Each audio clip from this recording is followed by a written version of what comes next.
Formation 3 is a class designed to help us meet current and sometimes difficult issues with a Christian worldview. This month's class is a follow-up to October's class on understanding and engaging our Muslim neighbors.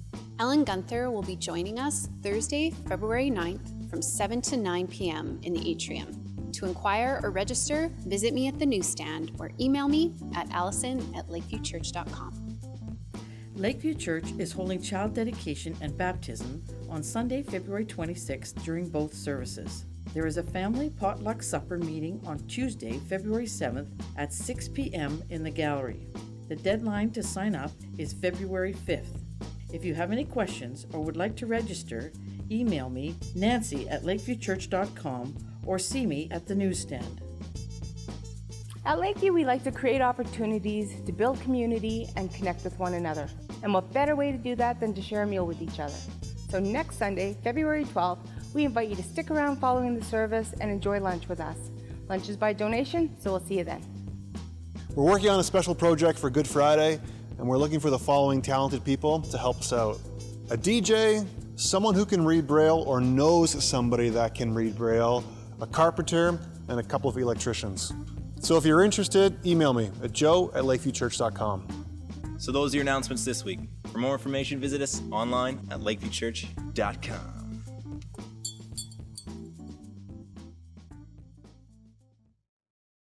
If you have been tracking with us, and you know that we've been spending a few weeks now in the book of Leviticus, and if you know anything about the book of Leviticus at all, you know we're going to get to some really dicey chapters in like 17, 18, 19, and 20, where we talk about things like tattoos, and we're also going to talk about some stuff that's related to human sexuality. And the verses that really get a lot of airtime in Leviticus, perhaps more than any of the rest, is about homosexuality. So what we're going to do in this larger Leviticus series is actually grab a couple of weeks and focus in on some of these tougher passages, specifically around human sexuality. So here's how it's going to roll out, and I just want to give you a heads up so you know what's coming.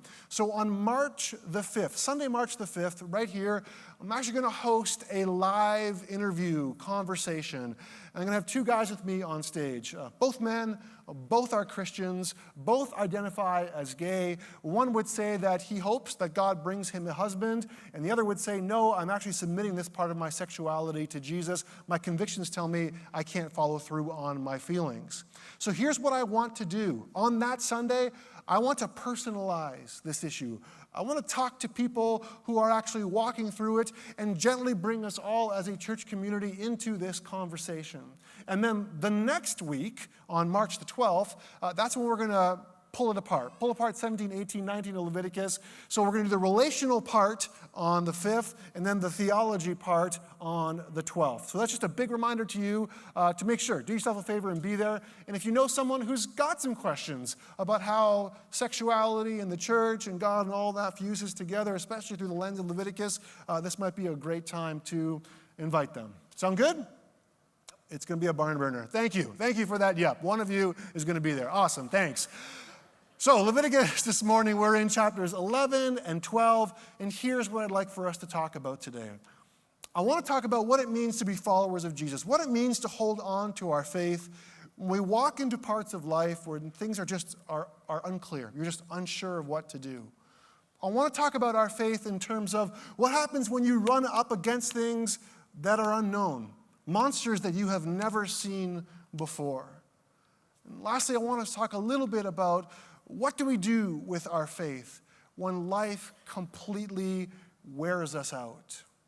So with that in mind, I actually want to backtrack a little bit, and we're going to begin our morning in Leviticus 8, because that's going to help launch us into where we want to go today. So here's just a few verses. Leviticus 8 says this to you and me this morning. Then Moses said to the assembly, "This is what the Lord has commanded to be done." Then Moses brought Aaron and his sons forward and washed them with water, and he put the tunic on Aaron, tied the sash around him, clothed him with a robe, and put the ephod on him.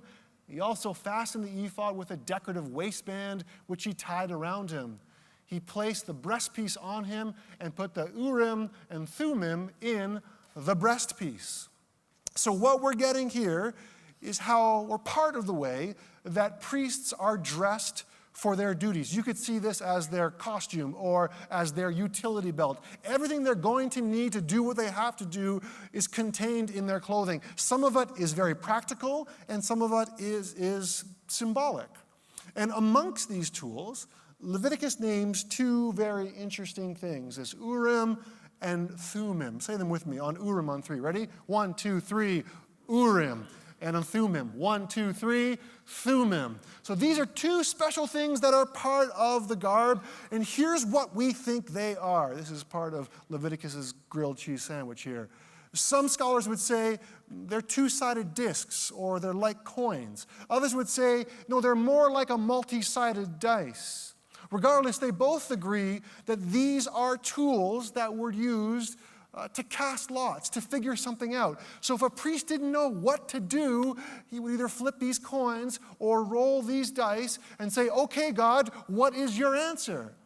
Because the Urim means no, so don't do it. And Thummim essentially means yes, so you can do it. So if you got 2 no's, that meant no. If you got 2 yeses, that meant yes. But what would happen if after multiple rolls, you kept getting 1 yes and 1 no? What if the answer was inconclusive? Now hang on to that, because we actually see this holy craps game come into play in the book of Samuel. And there's another weird story on top of all this, because the dice are thrown, but the answer that we get in that story isn't a clean yes, and it's not a clean no. You can check it out later. We don't have time to read it. 2 Samuel chapter 5. It's actually a long, convoluted answer and instructions. There's more to it than just a simple yes or just a simple no, which leaves you and I, as the readers, just a little bit confused. Because if you're like me, I want a straight answer. I want the black, I want the white, and I want nothing in the middle. And I remember even playing a game with my kids when they were really little. When they wanted to do something, I'd say, well, let's flip a coin for it. And I would say, here's how it's going to work, kids. Heads, I win. Tails, you lose. And the kids were like, okay, Dad, sure. And we would flip. Oh, I got tails, you lose. Oh, Dad, you always win. Yeah, I know, crazy, right? Because I like it clean. I like it tight. I want the answers to be clear. But then what do you and I do when the answers are not clean and tight? What happens when they're not clear? What if sometimes the answers are maybe a little bit yes and a little bit no at the same time? Maybe the answer is there is no answer. So then to you and I, what happens when we come up against the challenges in life and there seems to be no clear direction from God? What happens when we enter into situations that are tangled and broken and sensitive and have the potential to roll out this negative ripple effect? What happens when we face things with people that we love? That the answer or the solution is beyond just a simple yes or no. Well, I think for us as Christians, our start is to acknowledge that not everything in life can cleanly be summed up or put together perfectly. Some things are gonna be black, and some things are going to be white. But I think we misrepresent God's intended order, and we don't grasp the gravity of sin when we recognize that, you know what? When we acknowledge those broken pieces, well, then you know what? Then that means there's going to be grays. And there are so many grays out there that don't really have a simple yes or no answer. Because I don't know about you, but I don't know what to do with mismatched or broken families. I don't know what the right answer is for when people get sick. And even though I'm a pastor, I am just as ill-equipped as the average person when it comes to things like doctor-assisted suicide, or shootings in Quebec, or systems that keep people trapped in cycles of poverty. Or now there's even stories going around that there are babies that are actually living in hospitals here in Saskatoon. Why? Because their parents are unable or unfit to take care of them, and there aren't enough foster families to take them in. So what do we do? What do we do where there aren't clean solutions? Friends, sometimes I think it's okay for us to live in that tension. I think it's okay for us. I think it's honest for us as Christians to not have the answer and to be able to say freely, I don't know. Because here's the thing. Even though I want all the answers to everything, God doesn't give you or me all the answers to everything. Instead of answers, though, what does he give us? He gives us friendship. He gives us relationship. But you're going to say, I want it clean, cut, and dry. I want it heads you win, tails you lose. God says, no, I can't give you all the answers, but I can give you me. And I think that's something as Christians that we can pass down the line so that when we are confronted with situations that don't have a clear yes or a clear no, or maybe it's a little bit of a both, and we can't give a straight answer, maybe then what we give is what's been given to us, relationship, friendship. Because I know how to cook a meal. I know how to give somebody a ride. I know how to give money away. I know how to look after kids. And so do you. So then, let's take this understanding as a framework for how God directs his people beyond even the yeses and nos and into situations that are bizarre and strange and unexpected for when people like you and me encounter things that we have never seen before. A little bit like this, that of all the creatures living in the water of the seas and the streams that you may eat, any that have fins and scales, but all creatures in the seas or streams that do not have fins and scales, whether among all the swarming things or among the other living creatures in the water, you are to regard as unclean. Now these are the birds that you are to regard as unclean and not eat because they are unclean: the eagle, the vulture, the black vulture, the red kite, any kind of black kite, any kind of raven, the horned owl, the screech owl, the gull, any kind of hawk, the little owl, the cormorant, the great owl, the white owl, the desert owl. Owls are not getting a lot of love here in Leviticus, friends. The osprey, the stork, any kind of heron, the hoopoe, and the bat, obviously. All flying insects that walk on all fours are to be regarded as unclean by you. There are, however, some flying insects that walk on all fours that you may eat. Those that have jointed legs for hopping on the ground.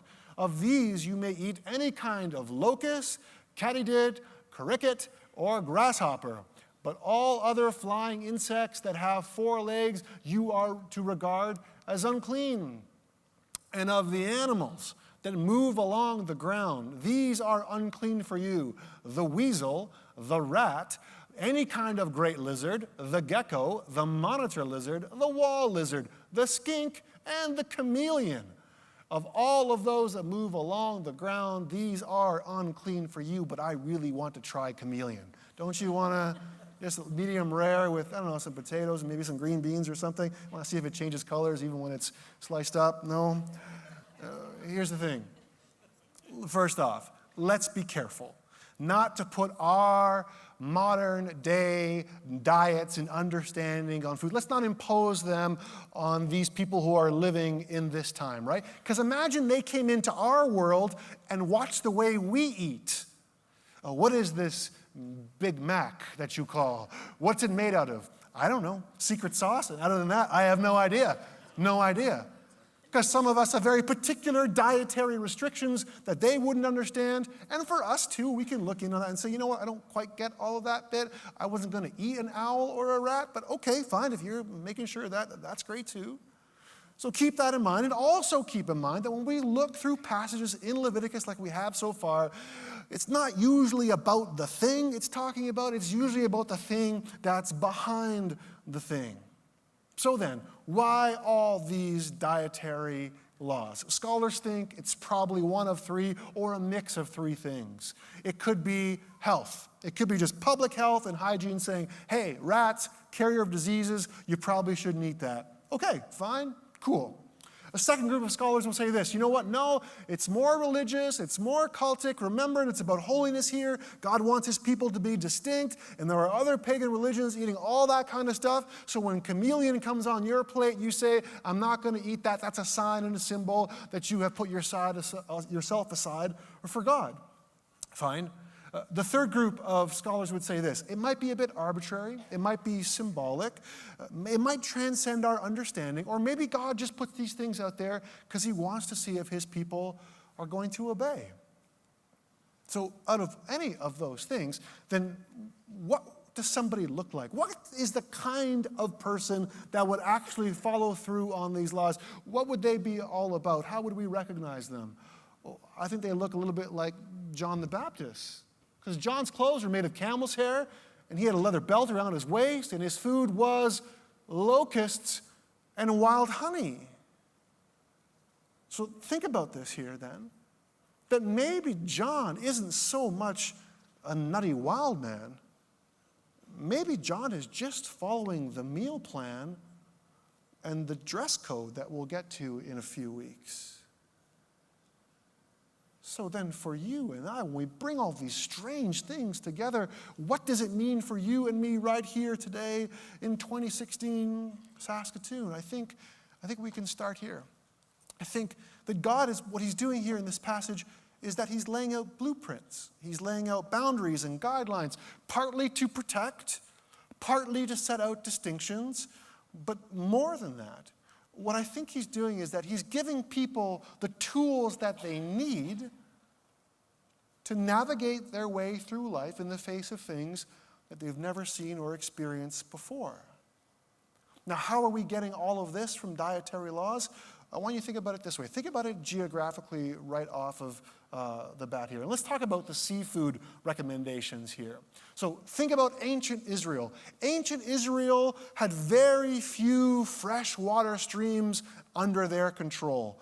And the closest body of fresh water was the Sea of Galilee. However, that sea was contested territory, so they did not have regular access to it. So what that means is they're probably not eating a lot of seafood. And if they are, they're probably eating some stuff that's very common that everyone has seen before. So then when foreign merchants roll into town with all their exotic catches, God's people are being presented realistically, literally, with things that they have never seen before, things that are bizarre and things that are unexpected. Now, to bring that into real time for you and me today, I want to show you a few pictures here. Because I've been following this guy's account on Instagram. Maybe you've heard about him. He's a Russian fisherman. He's on a trawler, like a deep sea fishing boat.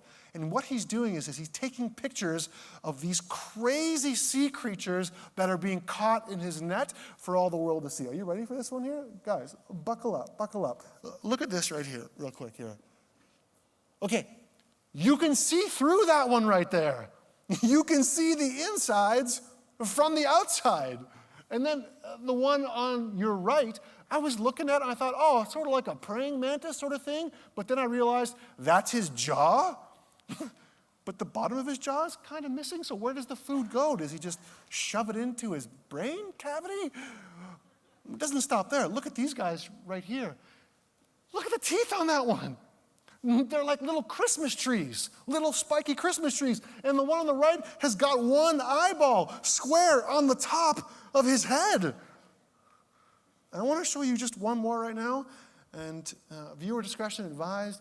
This is the kind of stuff that nightmares are made out of. Are you ready for this one right here? Look at this guy right here. What is that thing? Like it's got a human mouth and like a tight row of teeth up at the top. What are these sea monsters? When we look at this and the reaction that you're giving me now, this is the sense, this is the vibe, this is the feel that we have in Leviticus 11. And what it means for us in real time is this, is that you are going to face things in life that you have never seen before. Things that you could not have seen coming, that are outside of your knowledge and definitely outside of your comfort zone. And you might run into challenges that are either unnamed or perhaps you have no idea what it's named. Or maybe even here right now, there might be monsters in life that are swarming and circling around you. But Leviticus says to you and I, don't worry. Because God has given you the blueprints. God has given you the boundaries. He's given you some clues, things to look out for, things to be mindful of. So does this mean the Bible then has the answers for everything in life? That is just black and just white with no grays? No, I don't think so. Well, does the Bible actually name every monster, every creature, everything that could come at you in life? No. Does the Bible specifically tell us how to handle ISIS or the abuse of prescription drugs or the reality that all the smartphones we carry were probably made in a factory where people are ending their lives because of the working conditions? Does the Bible talk about iPhones? It doesn't. And that's probably a good thing, because the scriptures don't limit themselves in that way. Instead, what we get is a set of blueprints, a set of boundaries of what to look out for, of how to discern a way forward. Remember the words of Jesus. Again, Jesus called the crowd to him and said, "Listen to me, everyone, and understand this. Nothing outside a person can defile them by going into them. Rather, it is what comes out of a person that defiles them. And a new command I give you, love one another.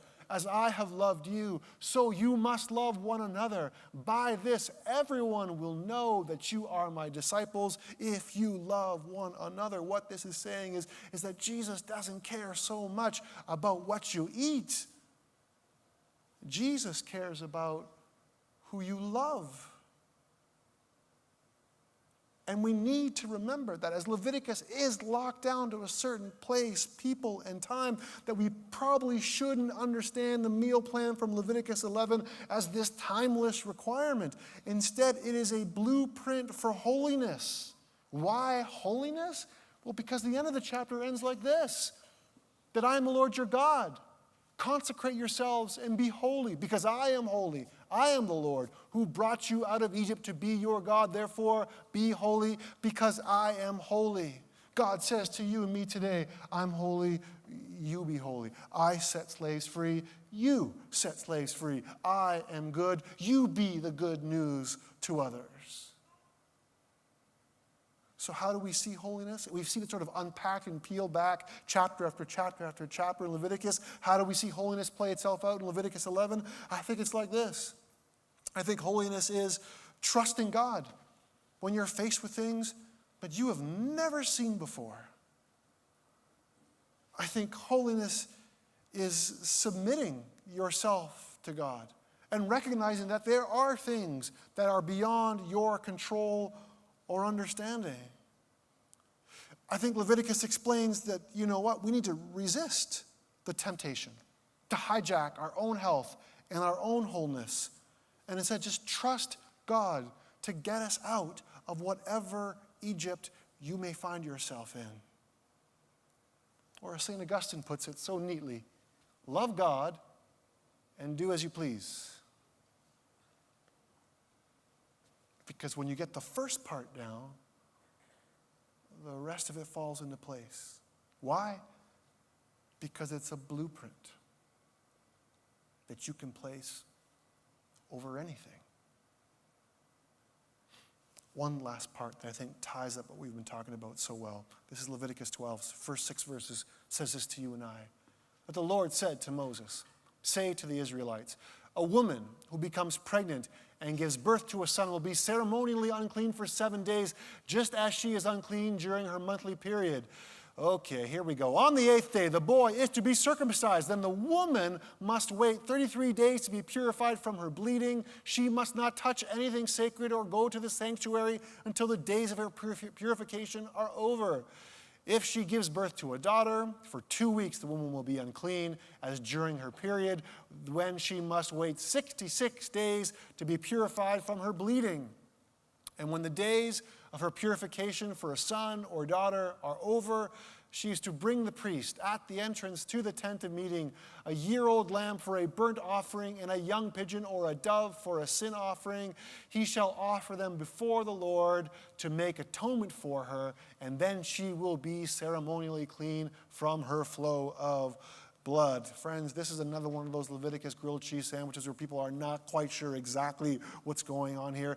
But I think the best interpretation we have for this is actually this, that pregnancy and childbirth, especially in the ancient world, was risky business.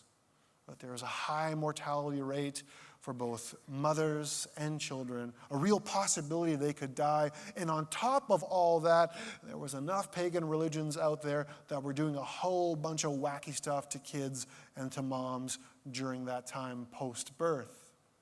So then, are we reading here that somehow women are being punished for what naturally happens with their bodies? No, that's not true. Have they sinned? No. Is there a moral issue here?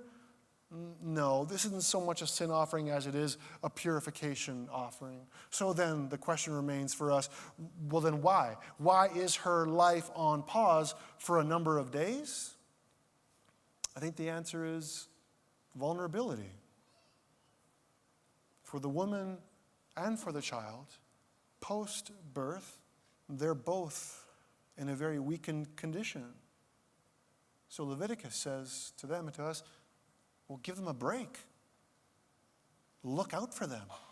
Protect them during this time and give them what they need. And what do they need? They need rest.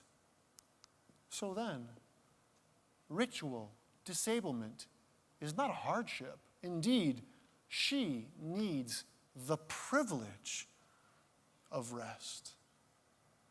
And again, friends, what we have here is another blueprint that can even go beyond women and newly born children. And at the risk of jumping the gun, I would like to bookend this message by grabbing a verse all the way from Leviticus 19 that it fits so well here and really based on what's been happening in our world in this last week.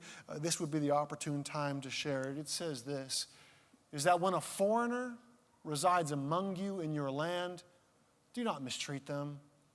The foreigner residing among you must be treated as your native born. Love them as yourself. For you were foreigners in Egypt. I am the Lord your God. No doubt you've heard about the travel bans that have taken place and the trouble that it has caused and the people who are actually literally dealing with life and death. And what do these folk need? They need the privilege of rest. And I don't think this issue is a flip a coin issue, an Urim or Thummim. It's not like, oh, I'm not quite sure what to do. Yes or no, take them in, leave them out. Nor do I think this is a new kind of monster, a new kind of sea monster that we've never seen before, we have no knowledge of, and we don't know what to do with them or how to handle them. I don't think it's either of those things. What I do see, though, is this part of this holiness blueprint that we have in Leviticus that offers us something here. It's saying, hey, this is plainly obvious. This is as clear as a woman giving birth, because you can't miss that if you're in the same room or on the same floor or in the same building. Remember, Jesus says that my yoke is easy and my burden is light. He says, come, and I'll give you rest. This rest, this gift, this privilege isn't just for a few select people, but as the church, we are called to champion it for everyone.